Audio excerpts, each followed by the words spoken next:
Enforcement folks have been slowly making their way towards what we could call what could eventually be a skirmish line, if and when there is some sort of touching between the two groups. That's an umbrella, sort of sun tarp that's been there and it's turned over, not sure by whom, although that would be behind the line and the barricade of the encampment that the pro-Palestinian protesters have set up. Those folks are moving those umbrellas out of the way.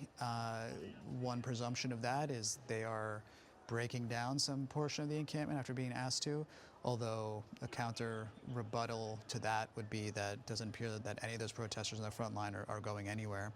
They're all wearing protective gear for their eyes. They're wearing gas masks. Lacing up in the heart of downtown Los Angeles, Miami Heat rookie Jaime Jaquez Jr. is on the visiting team, but he feels right at home. Yeah, I mean, the home crowd, I definitely felt and heard the love from the people in the crowd. Warming up on this floor is a dream come true for the kid from Camarillo. And when his name is announced in the starting lineups at Crypto.com Arena, no cheers are quite as loud and proud as those coming from this suite. Jaime's mom, Angela, has had years of watching her son take the court in big games. But his first season in the NBA has brought a new wave of emotion. I have nerves. I've been sweating and nervous the whole drive here. And she's been no stranger to that drive from Camarillo to LA. 4 years of watching her son play for UCLA, only to be followed by a moment like this. I want to welcome you to your evening. Thank you so much for being with us tonight. My name is Armand Singh. A big story we're tracking is a sewage spill in Laguna Beach that's lingered from last Wednesday. Almost 95,000 gallons of raw sewage spilled because of a break in a forced main sewer line. The OC Healthcare Agency closed waters from Laguna Avenue through Blue Lagoon Beach. Parts are back open today, but a section does remain closed. Logan Hall is in Laguna, where he looked into the county's plan to handle spills and how this could trickle down to taxpayer. Logan, I understand you talked to somebody for whom the beach is life, and also the mayor. Give us a sense of their perspectives on all this. Sewage is tough.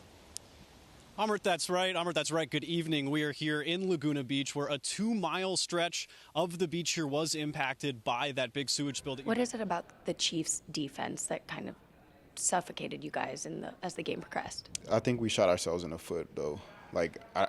They're a good defense, but I think we kind of lost that game. You know, we'll get it together, though.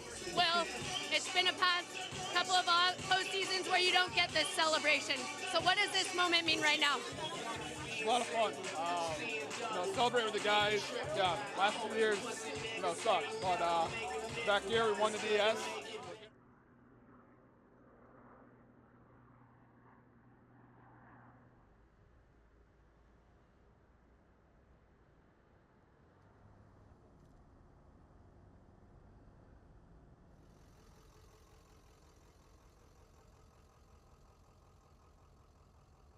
Hi, I'm here in Wrightwood, where the bridge fire is still burning.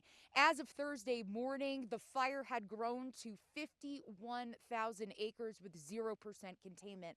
Where I am in this town, you could see the destruction, a structure that has completely burnt to the ground, where the details you can see, like a mug, a wheel, even the shingles off of the roof.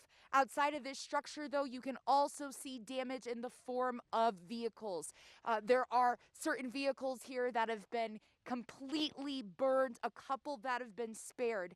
And outside of the actual damage from the fire, there is also an air quality alert. You can see how thick the smoke is here up in the Wrightwood area. This entire community had to be evacuated out of an abundance of caution as this fire came through this mountain community. And so as of now, the community is still evacuated. Firefighters are still trying to get some containment over the bridge fire. And again, air quality here is at unhealthy levels. For Spectrum News, I'm Sarah Pila.